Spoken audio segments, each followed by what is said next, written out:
أعوذ بالله من الشيطان الرجيم. بسم الله الرحمن الرحيم. اقرأ باسم ربك الذي خلق خلق الإنسان من علق. اقرأ پڑھیے بسم ربی کا اپنے رب کے نام کے ساتھ، الذی خلق وہ جس نے سب کو پیدا کیا، خلق الانسان من علق پیدا کیا انسان کو جمے ہوئے خون سے. صدق اللہ ومن اصدق من اللہ قیلا. اللہم صل علی سیدنا ومولانا محمد وعلی آل سیدنا ومولانا محمد وبارک وسلم علیہ. لائٹ آن کرتے ہیں ادھر سے.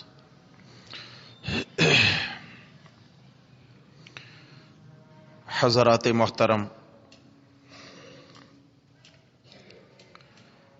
ایک طویل تعطل کے بعد الحمدللہ علی ذالک. Light on.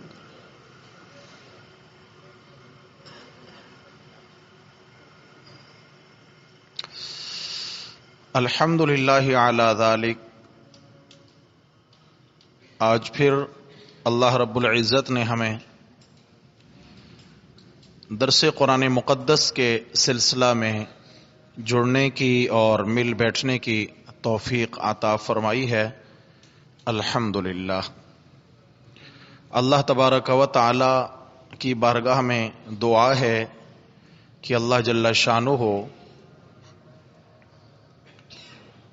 ہمیں زندگی بھر اپنے مبارک کلام سے جوڑے رکھے.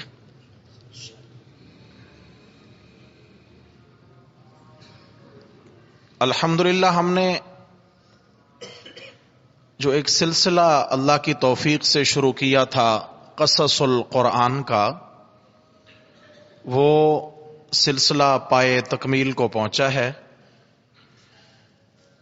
اب انشاءاللہ ایک نئے انداز سے، نئی طرز سے، نئے عنوان سے انشاءاللہ قرآن مقدس کے درس کا آغاز کریں گے. میں نے آپ احباب کی خدمت میں جو آیت کریمہ تلاوت کی ہے، یہ آخری پارہ میں سورۃ العلق کی ابتدائی آیت ہے. آپ صلی اللہ علیہ وسلم پر اترنے والی یہ سب سے پہلی وحی ہے. اس کے حوالے سے تو انشاءاللہ شاید کل کے سبق میں بات ہوگی. بنیادی طور پر آپ احباب جانتے ہیں کہ اس آیت کے ترجمہ کے اندر ایک خاص عنوان جھلکتا ہوا ہمیں دکھائی دیتا ہے. قرآن مقدس کے الفاظ ہیں اقرأ، پڑھیے، پڑھنا شروع کیجئے. کیسے؟ بسم ربک، اپنے رب کے نام کی برکت سے، اپنے رب کا نام لے کر پڑھنا شروع کیجیے. اپنے رب کے نام کی توفیق سے، اپنے رب کی عنایت سے پڑھنے کا آغاز کیجئے. اپنے سبق کا، اپنے درس کا آغاز کیجئے. اس بھلے کام کا آغاز کیجئے بسم ربی کا، اپنے رب کے نام کے ساتھ. تو اس آیت کریمہ کے اندر تسمیہ پڑھنے کا حکم دیا جا رہا ہے. بسم اللہ الرحمن الرحیم. لفظی معنی تو اس کا یوں کرتے ہیں، شروع کرتا ہوں اللہ کے نام سے جو بڑا مہربان اور نہایت رحم کرنے والا ہے.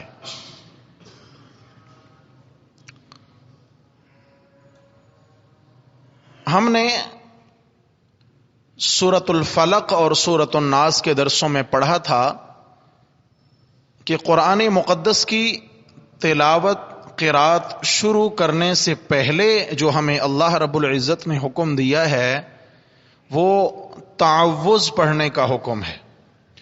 وَإِذَا قَرَأْتَ الْقُرْآنَ فَاسْتَعِذْ بِاللَّهِ مِنَ الشَّيْطَانِ الرَّجِيمِ، کہ جب آپ قرآن مجید کی قرات کرنے لگیں تو پہلے شیطان مردود کے شر سے اللہ کی پناہ میں آ جایا کریں.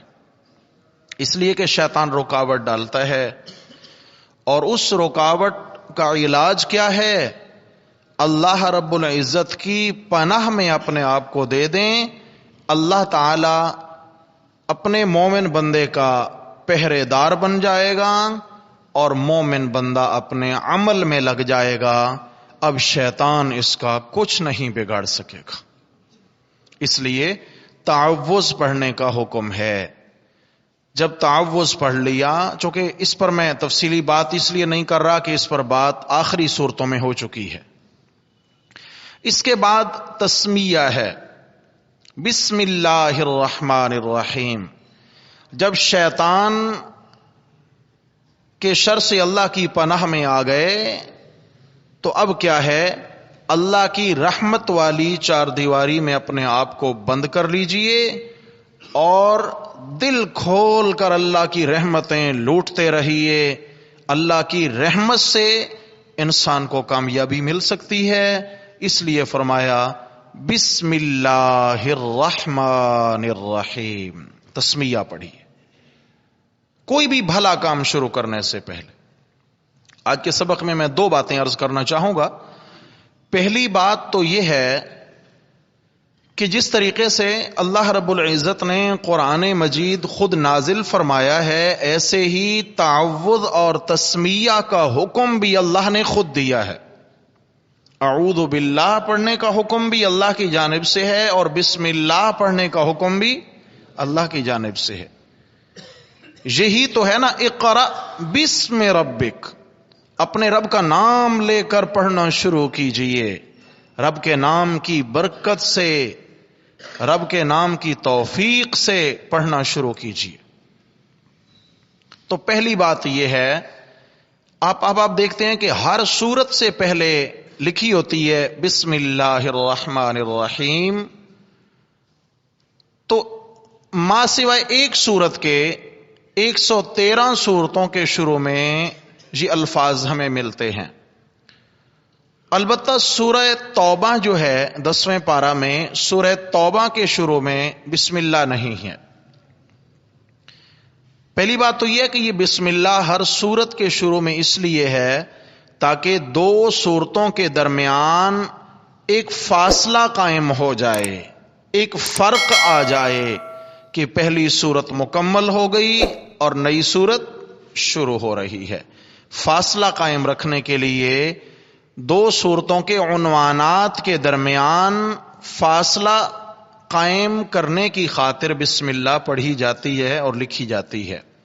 سورہ توبہ اور سورہ انفال کے درمیان بسم اللہ نہیں ہے. سورہ انفال مکمل ہوتی ہے، توبہ شروع ہوتی ہے، بسم اللہ نہیں لکھی ہوئی ہے. بھائی جانتے ہیں نا، نہیں لکھی ہوئی. تو اس کی وجہ یہ ہے کہ چونکہ سورہ انفال کے اندر بھی مضمون جہاد کا بیان ہوا، سورہ توبہ میں بھی مضمون جہاد کا بیان ہوگا. مضمون ایک ہے، مضمون میں کوئی خاص فرق نہیں ہے، مضمون میں کوئی خاص عنوان کی جدائی نہیں ہے. اس لیے دو سورتوں کو بسم اللہ سے جدا نہیں کیا گیا. عنوان 1. تو فرمایا ہر سورت کے شروع میں بسم اللہ الرحمن الرحیم ہے، لیکن احباب مسئلہ بہت توجہ سے سمجھیں گے تو سوال یہ پیدا ہوتا ہے کہ کیا بسم اللہ الرحمن الرحیم یہ ہر سورت کا جز ہے؟ ہاں جی، ہر سورت کا جز ہے. جیسے سورۃ الکوثر ہے، اس کی 3 آیات ہیں، تو اس سے پہلے بسم اللہ بھی لکھی ہوئی ہے، تو کیا سورہ کوثر کی 4 آیات ہیں؟ سوال یہ ہے کہ بسم اللہ کیا ہر سورت کا جز ہے؟ تو احباب محققین کے نزدیک بسم اللہ 113 سورتوں میں سے کسی سورت کا جز نہیں ہے. کتنی صورتیں؟ اور کل کتنی صورتیں ہیں؟ 100. البتہ ایک سورت ہے سورۃ النمل 19ویں پارہ میں، اس کے اندر مستقل آیت ہے اس سورت کی، اس پر میں بات کروں گا انشاءاللہ اگلے سبق میں. انہ من سلیمان و انہ بسم اللہ الرحمن الرحیم، یہ مستقل آیت ہے سورہ نمل کی. تو سورۃ النمل کے اندر بسم اللہ موجود ہے، اس کے علاوہ کسی بھی سورت کے اندر اس طرح بسم اللہ تسمیہ کے الفاظ موجود نہیں ہیں. لہذا بسم اللہ کسی سورت کا اس کے علاوہ جز نہیں ہے. اب یہاں ایک مسئلہ پیدا ہوا. بعض حضرات کے نزدیک بسم اللہ ہر سورت کا جز ہے اور بعض کے نزدیک جز نہیں ہے. جو حضرات بسم اللہ کو ہر سورت کا جز سمجھتے ہیں تو وہ کیا کرتے ہیں؟ وہ سورہ فاتحہ کا بھی جز سمجھتے ہیں باقی سورتوں کی طرح. تو وہ کیا کرتے ہیں کہ جب نماز میں قرات شروع کرنے لگتے ہیں تو قرات کا آغاز الحمدللہ سے نہیں کرتے بلکہ بسم اللہ سے کرتے ہیں بآواز بلند. بسم اللہ تو ہم بھی پڑھتے ہیں لیکن بآواز پست. لیکن ہمارے کچھ دوست ہیں جو قرات شروع کرنے لگتے ہیں تو وہ بسم اللہ بھی اسی طرح بآواز بلند پڑھتے ہیں جیسا کہ میری بات سمجھ میں آ رہی ہے؟ چونکہ ان کے نزدیک، ان کے مذہب میں بسم اللہ ہر سورت کا جز ہے، اور جو حضرات بسم اللہ کو ہر سورت کا جز نہیں سمجھتے وہ بآواز بلند سورہ فاتحہ کے ساتھ بسم اللہ کی قرات نہیں کرتے.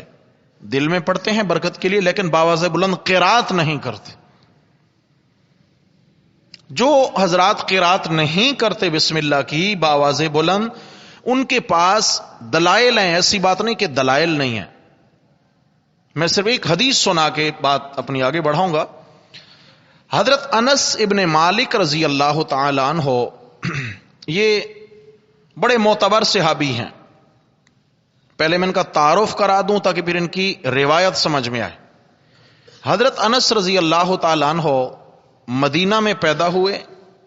آپ صلی اللہ علیہ وسلم جب ہجرت فرما کر مدینہ طیبہ تشریف لے گئے تو حضرت انس کی عمر مبارک 10 برس تھی. ایمان لائے اور 10 برس کی عمر میں اس ہستی کو رسول اللہ صلی اللہ علیہ وسلم نے اپنے گھر کا خادم خاص اور ملازم خاص مقرر فرما دیا. اپنے گھر کا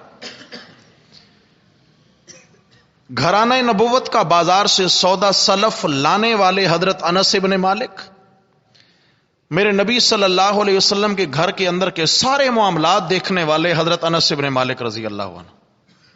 حضرت فاطمہ ان کو بھائی کہہ کر بلاتی تھیں، بھائی، انس بھائی. تو نبی علیہ الصلوۃ والسلام کے گھر کے لوگوں کا گویا کہ یہ ایک جز تھے.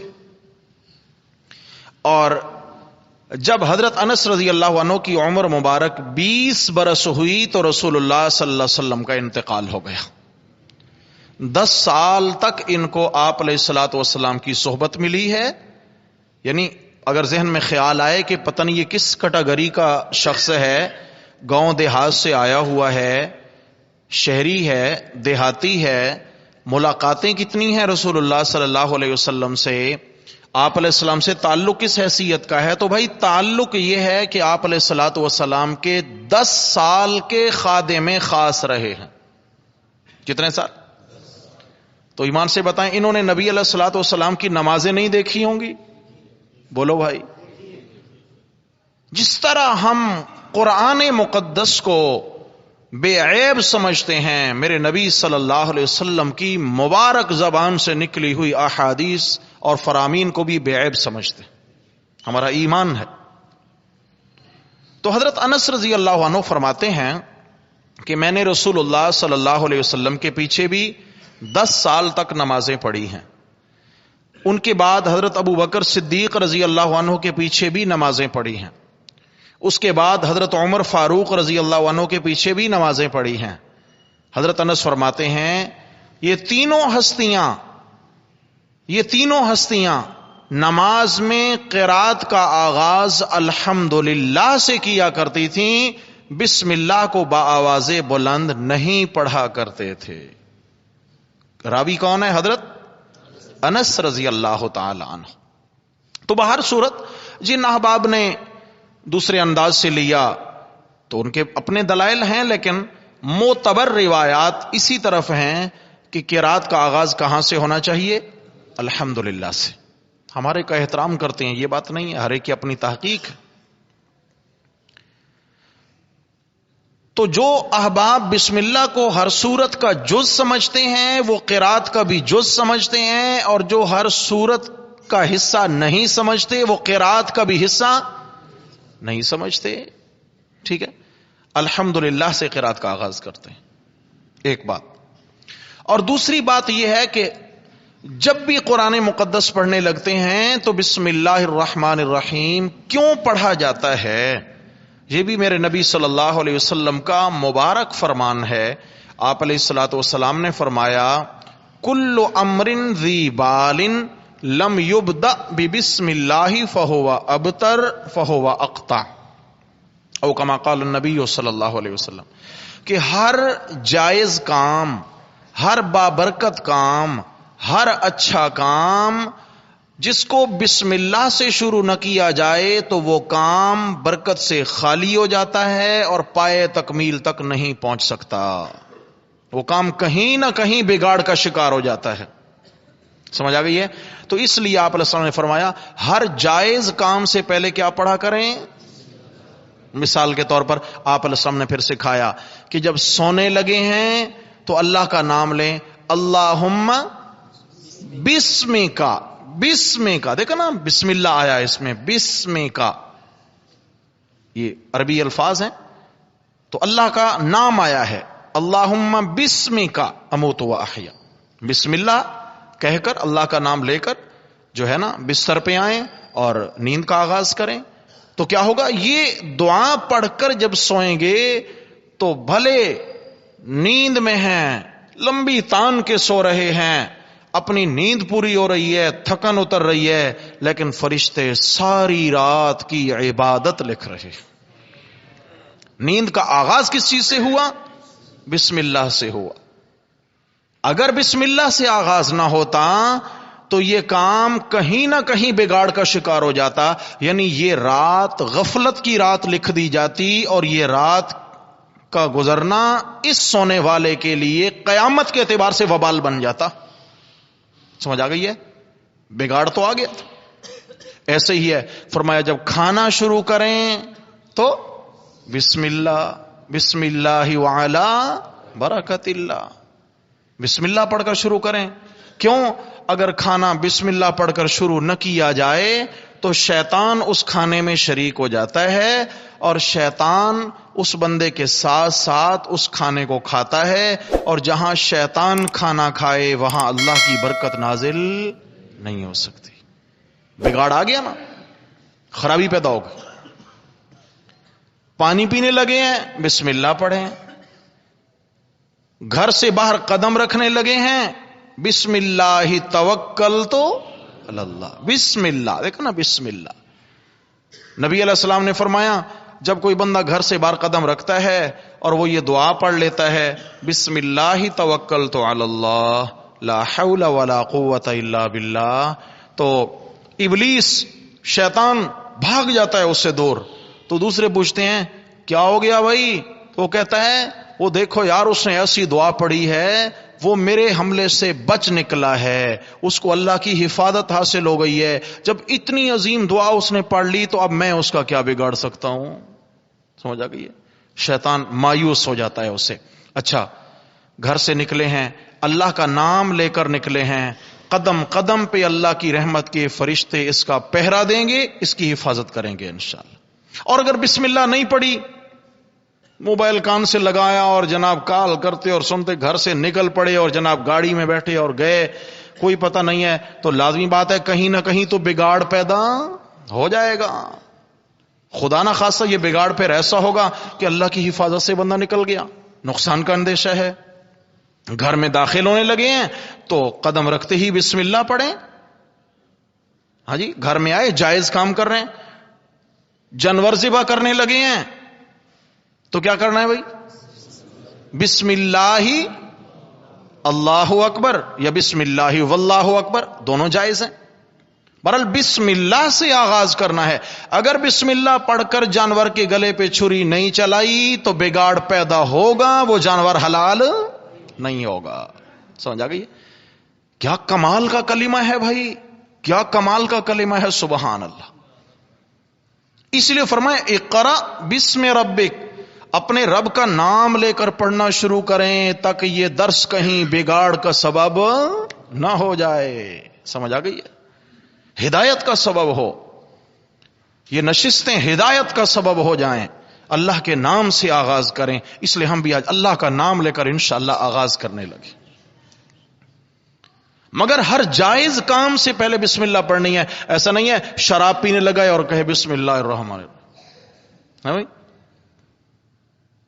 حرام کھانے لگا ہے بسم اللہ الرحمن الرحیم, گناہ کا کام کرنے لگا بسم اللہ, نہیں, ایسا نہیں ہے. ہر جائز اور بابرکت کام سے پہلے بسم اللہ پڑھنے کا حکم دیا گیا. نبی کریم صلی اللہ علیہ وسلم کی ایک زوجہ محترمہ ہیں حضرت ام سلمہ رضی اللہ تعالی عنہا. یہ بیوہ ہو گئیں. جنگ بدر میں ان کے شوہر جو ہے وہ زخمی ہوئے, بعد میں پھر شہید بھی ہو گئے, انتقال ہو گیا ان کا. حضرت ام سلمہ رضی اللہ تعالی عنہا فرماتی ہیں کہ میرے شوہر میری نظر میں بہت عظیم انسان تھے, بہت اعلیٰ اخلاق کے مالک, بہت زیادہ خیال رکھنے والے, بہت محبت کرنے والے اور بڑی عظیم شخصیت کے مالک تھے. تو جب ان کا انتقال ہوا, آپ صلی اللہ علیہ وسلم تعزیت کے لیے تشریف لے گئے, تو آپ علیہ السلام نے حضرت ام سلمہ رضی اللہ تعالیٰ عنہ سے تعزیت کی.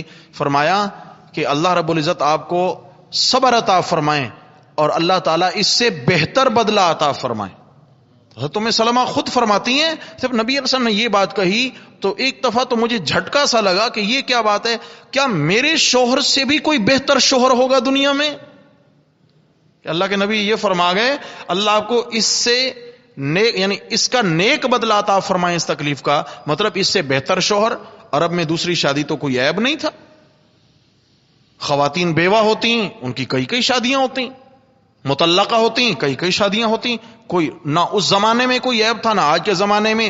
یہ ہم تو چونکہ ہندوؤں کا اثر ہے ہم پر, یہاں بھی ہندو رہ چکے اور وہاں بھی ہندو ماحول سے ہم آئے, تو کیا ہوا ان کے ریت پریت ہم پر سوار ہیں, ان کے رسم و رواج سوار ہیں, اس لیے نکاح ثانی کو عیب سمجھا جاتا ہے. بھلے شادی کے دوسرے دن عورت کو طلاق ہو جائے یا بیوہ ہو جائے, پھر ساری زندگی اس کو ایسے ہی گزارنا پڑتی ہے. اس کے نکاح کو عیب سمجھتے ہیں کہ نہیں سمجھتے؟ ایمان سے بتا, ہے نا. ایک دو بچے ہیں اگر تو جناب اگر نکاح کا کہیں پیغام بھیج دیا یا پیغام آیا تو جناب لوگ طرح طرح کی باتیں بنائیں گے, دیکھو بھائی بچوں کے ہوتے ہوئے آگے نکاح کر لیا. بہرحال زمانہ نبوی میں یہ چیز عیب نہیں تھی. حضرت ام سلمہ رضی اللہ عنہ فرماتی ہیں کہ پھر جب میری عدت گزر گئی تو نبی کریم صلی اللہ علیہ وسلم کی طرف سے نکاح کا پیغام مجھے ملا, تو پھر مجھے وہ بات یاد آئی, ہاں واقعی اللہ نے مجھے میرے اس شوہر سے بھی عظیم شوہر عطا فرمایا. حضرت ام سلمہ رضی اللہ عنہ کے پہلے شوہر سے ایک بچہ تھا جس کا نام تھا عمر، چھوٹا سا بچہ ہے، عمر اس کا نام ہے. ماں چونکہ نکاح کر کے نبی علیہ السلام کے گھر میں تشریف لائی ہیں تو بچہ بھی ساتھ ہی آ گیا. آپ علیہ الصلوۃ والسلام کی تربیت میں رہے. کھانا لگنے لگا تو جو ہی کھانا دسترخوان پہ رکھا تو یہ عمر چھوٹا سا بچہ تھا تو جھٹ سے آگے ہاتھ بڑھایا اور کھانے میں ہاتھ ڈالنے لگے. نبی علیہ الصلوۃ والسلام نے بڑے پیار سے اس بچے کا ہاتھ تھام لیا اور آپ علیہ الصلوۃ والسلام نے اس کو اپنے قریب کیا اور بڑے پیار سے نبی کریم صلی اللہ علیہ وسلم نے اس کو 3 باتیں ارشاد فرمائیں. تربیت ہو رہی تھی. آپ نے فرمایا یا بنیا، اے میرے پیارے بیٹے عمر، یا بنیا میرے پیارے بچے، کل بسم اللہ، جب کھانا شروع کرتے ہیں تو بسم اللہ پڑھتے ہیں، بنا بسم اللہ کے کھانے میں ہاتھ، اس لیے کہ حدیث میں آیا کہ چھوٹے بچوں کو کھانے سے پہلے بسم اللہ پڑھایا کرو، اس لیے کہ شیطان ان کے ذریعے سے تمہارے کھانے میں شریک ہوتا ہے. جلد بازی میں بچے بسم اللہ نہیں پڑھتے تو جو بھی دسترخوان پہ شریک بسم اللہ نہیں پڑھے گا تو اس کے ذریعے سے شیطان کھانے میں شریک ہو جائے گا. ایک صحابی دسترخوان پہ تھے، نبی علیہ السلام بھی کھانا کھا رہے ہیں اور بھی ہیں کئی صحابہ. تو ایک صحابی کو شروع میں بسم اللہ پڑھنا بھول گئی. تو مسئلہ ہے کہ اگر شروع میں بسم اللہ یاد نہ آئی ہو اور بیچ میں کہیں خیال آ گیا تو بیچ کھانے کے ہی بسم اللہ پڑھ لی جائے، مگر وہ الفاظ الگ ہیں. یوں کہا جائے بسم اللہ اولہ و آخرہ. جی کیا کہیں گے؟ بسم اللہ اولہ و آخرہ. اس صحابی کو خیال آیا یار میں نے شاید بسم اللہ نہیں پڑھی، تو انہوں نے کہہ دیا بسم اللہ اولہ و آخرہ. نبی علیہ الصلوۃ والسلام مسکرانے لگے، حالانکہ اس صحابی نے بہت آہستہ سے دل میں کہا ہوگا. آپ مسکرانے لگے. صحابہ نے عرض کی یا رسول اللہ مسکرانے کی وجہ پوچھ سکتے ہیں؟ آپ علیہ السلام نے فرمایا اس نے بسم اللہ نہیں پڑھی تھی اور اس کے ذریعے سے شیطان ہمارے دسترخوان میں شریک ہو چکا تھا اور وہ کئی لقمے کھا بھی چکا تھا. جو ہی اس کو یاد آئی تو اس نے بیچ کی دعا پڑھ لی بسم اللہ اول و آخرہ. شیطان جتنا کھا چکا تھا وہ بھی اس نے الٹی کر دی. یعنی بسم اللہ کے ذریعے اگر شیطان کا ہاضمہ خراب ہوتا ہے تو کس کے ذریعے؟ ہاں بسم اللہ کے ذریعے. شیطان کا پیٹ بسم اللہ کے ذریعے خراب ہو سکتا ہے. اس لیے بچوں کی تربیت ضروری. آپ نے فرمایا کل بسم اللہ، بیٹا جب کھانا کھاتے ہیں تو بسم اللہ پڑھتے ہیں. کل بھی یمین کا، بیٹا جب کھانا کھاتے ہیں تو سیدھے ہاتھ سے کھاتے ہیں. تربیت دیکھیں، سیدھے ہاتھ سے کھاتے ہیں. کل مما یلیک، اور جب کھانا کھاتے ہیں تو برتن میں اپنے سامنے سے کھاتے ہیں. سارے برتن میں ہاتھ نہیں گھماتے، دوسروں کے سامنے سے نہیں کھاتے. جب کھانا ایک جیسا ہے جیسے سالن ہے تو پھر نوالا اپنے سامنے سے لگانا ہے، دوسروں کے سامنے سے نہیں لگانا. اور برتن کے درمیان، بالکل جو درمیان ہے بالکل بیچ سے درمیان سے بھی لقمہ نہیں لینا، اس لیے کہ حدیث شریف میں آیا کھانے میں برکت کھانے کے درمیان میں اتر رہی ہوتی ہے، پلیٹ کے درمیان میں اتر رہی ہوتی ہے. اگر درمیان سے اٹھا لیا تو برکت کی جگہ ختم ہو گئی، برکت کا نزول رک جاتا ہے. دائیں بائیں سے کھانا ہے اور درمیان آخر تک، تاکہ مسلسل آخر تک برکت حاصل ہوتی رہے. ایسا نہیں ہے کہ اس کے قریب ہیں یا بیچ کو چھوڑ دیں برکت ہے. نہیں بھائی، آخر میں برکت والی چیز تو کھانی ہے نہیں کھانی ہے، سمجھ آ گئے. لیکن دوسروں کے سامنے ہاتھ ادھر ادھر ہاتھ نہ چلایا جائے، اس لیے کہ اس سے بعض لوگ طبیعت میں نفاست رکھتے ہیں، نفیس طبیعت ہوتے ہیں، کراہت محسوس ہوتی ہے، کراہت محسوس ہوتی ہے. اور ایسے طریقے سے بھی نہ کھایا جائے کہ جناب سارا ہاتھ اس میں چل رہا ہے اور جناب انگلیوں سے سالن ٹپک رہا ہے اور ان کے ساتھ کھا رہے ہیں، یوں بھی نہیں، اس طرح بھی کراہت محسوس ہوتی ہے. تو دوسروں کی طبیعت کا لحاظ رکھنے کا شریعت نے حکم دیا ہے. تمہارے کسی رویے سے کسی تمہارے ساتھی کو کراہت محسوس نہ ہو، ورنہ گناہ ہوگا، اللہ ناراض ہوں گے. اور پلیٹ میں اتنا سالن نکالیں، اگر ڈونگا ہے اجتماعی حیات میں ہے دسترخوان پہ تو پلیٹ میں اتنا سالن نکالیں کہ جتنی بھوک ہے اور جتنا یقیناً کھا سکنے کی طاقت ہے، بھائی اتنا ہی میں کھاؤں گا اتنا نکالیں. ایسا نہیں کہ ہرس میں ہوس میں پلیٹ بھر لی اور جناب اس کے بعد پھر اسے چکھا اور چھوڑ دیا. یہ اکثر جو ہے نا ایسے سین ہوتے ہیں شادی حالوں میں, جہاں پہ نا جی سب نے وہاں سے جا کے لینا ہے, او لائن میں جناب وہاں سے بہت ساری چیزیں ہیں. اب جناب ادھر سے شروع ہوئے, پلیٹ آدھی اس سے بھر لی, پھر اس سے بھر لی, پھر ہر چیز رکھتے رکھتے پلیٹ تو بھر جاتی ہے. اب جب آ کے بیٹھتا ہے جناب علی دیکھتا ہے کیا کھاؤں اور کیا چھوڑوں, ضائع ہوتا ہے نہیں ہوتا کھانا. ہرس ہے, ہوس ہے, تو کھانا اتنا ہی نکالیں جتنا کہ کھا لیں. یہ جو ہمارے ہاں بات مشہور ہے نا جی, پلیٹ صاف کرنا سنت ہے. اور بھائی پلیٹ صاف کرنا مطلب جتنا سالن کھانا ہے اتنا ہی نکالیں, پھر اس کے بعد اس کو اچھے سے صاف کریں. واقعی سنت ہے. آپ صلی اللہ علیہ وسلم, حضرت عائشہ فرماتی ہیں کہ آپ صلی اللہ علیہ وسلم کے کوئی مہمان ہوتے اور جب کھانے کے برتن گھر واپس آتے تھے تو میں پہچان جاتی تھی کہ اس پلیٹ میں رسول اللہ صلی اللہ علیہ وسلم نے کھانا کھایا ہے. آپ علیہ السلام کی پلیٹ بالکل صاف شفاف ہوتی تھی.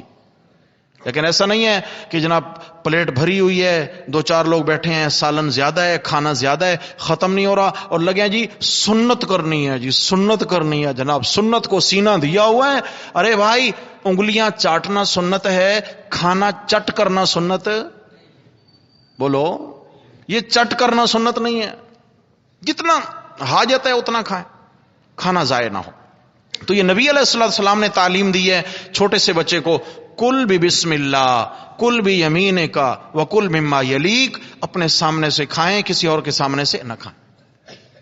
اور اگر پھل ہیں جیسے انگور ہیں, کھجور ہیں, کوئی اس طرح کی چیزیں ہیں, مختلف حیت کی چیزیں ہیں مختلف, اور وہ ایک پلیٹ میں رکھی ہیں, لوگ کھا رہے ہیں, تو مثال کے طور پہ ادھر جناب کھجور رکھی ہے, اس طرف انگور رکھا ہے, اور آپ نے انگور کھانا ہے, وہ تو دوسرے کے سامنے سے اٹھانا پڑے گا. پریشان ہوگا جی, دوسرے کے سامنے سے تو اٹھانا نہیں ہے. کیوں بھائی؟ یہاں مسئلہ نہیں ہے. یہ شریعت اتنا, دین اسلام اتنا مشکل بھی نہیں ہے, بہت آسان ہے. تو اس حیت کی چیزیں آپ جہاں سے جی چاہے اٹھا کے کھا سکتے ہیں, دوسرا بندہ جہاں سے جی چاہے اٹھا کے کھا سکتا ہے. سالن وغیرہ ہیں یا کوئی اس طرح کی چیز ہے تو وہ اپنے سامنے سے کھا. تو بچوں کی تربیت کیا ہے؟ ابھی یہ کچی کومپل ہے, نازک کومپل ہے, بہت چھوٹی عمر ہے ابھی تک. چھوٹی عمر میں بچوں کو جس طرف ڈھالیں گے, جس ترتیب سے ڈھالیں گے, جس تربیت کی طرف ڈھالیں گے, تو یہ بچے ادھر ڈھلتے چلے جائیں گے. اور اگر یہ تناور درخت بن گئے تو پھر ان کو جھکانا چاہیں گے تو یہ جھک سکتے. کہتے ہیں جی اب بچے سنتے نہیں ہیں, مانتے نہیں ہیں. بھائی جب ماننے کی عمر تھی تو ان کو منوانے کی کوشش نہیں کی, اور جب اب سننا نہیں چاہتے تو اب سنانا چاہتے ہیں, تو اب شاید مشکل ہے. سمجھ آ گئی ہے؟ لیکن ہمیں احساس کمتری میں مبتلا قوم مسلمان, احساس کمتری میں کمزور سوچ کے مالک ہیں, نقال ہیں, انگریز کے, یہودیت کے, عیسائیت کے. سمجھ آ گئی ہے نا؟ غیروں کی نقالی ہم اعزاز سمجھتے ہیں. سمجھ آ گیا نا جی؟ باپ گھر سے باہر جا رہا ہے اور بچہ اپنے باپ کر رہا ہے tata tata tata, bye bye bye. سمجھ جی یہ کیا ہے بھائی؟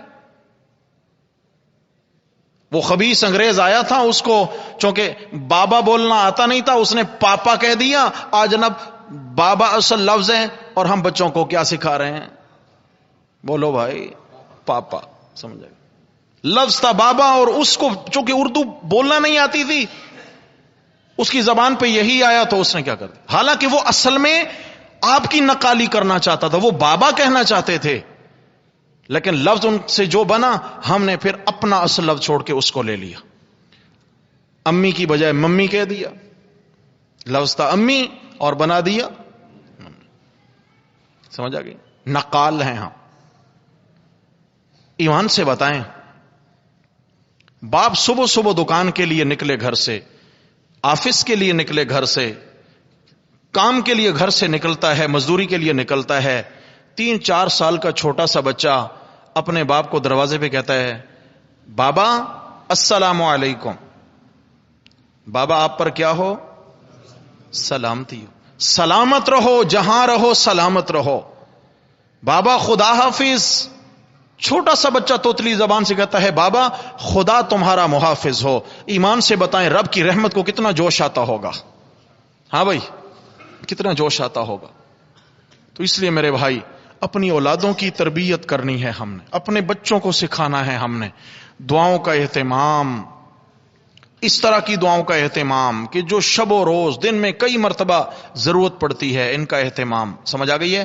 تو عرض یہ کرنا چاہتا تھا بسم اللہ الرحمن الرحیم کے حوالے سے دو باتیں. ایک بات تو یہ ہے کہ بسم اللہ جن کے نزدیک ہر سورت کا جز ہے وہ قرات کا بھی جز سمجھتے ہیں, اور جن کے نزدیک سورت کا جز نہیں وہ قرات کا جز نہیں سمجھتے ہیں. اور دوسری بات یہ ہے کہ بسم اللہ پڑھنا اس لیے ضروری ہے کہ ہر جائز کام سے پہلے آن حضرت صلی اللہ علیہ وسلم نے اس کے پڑھنے کی تلقین فرمائی ہے. اگر کسی جائز کام سے پہلے بسم اللہ نہ پڑھی گئی تو وہ کام پائے تکمیل تک نہیں پہنچے گا, اس میں برکت نہیں ہوگی. اس کے علاوہ بسم اللہ کا مفہوم کیا ہے یہ انشاءاللہ بڑی باریکی کی بات ہے. کل کے سبق میں انشاءاللہ ہم پڑھیں گے بسم اللہ کا مفہوم کیا ہے. اقول قولی ھذا استغفر اللہ واتوب الیہ.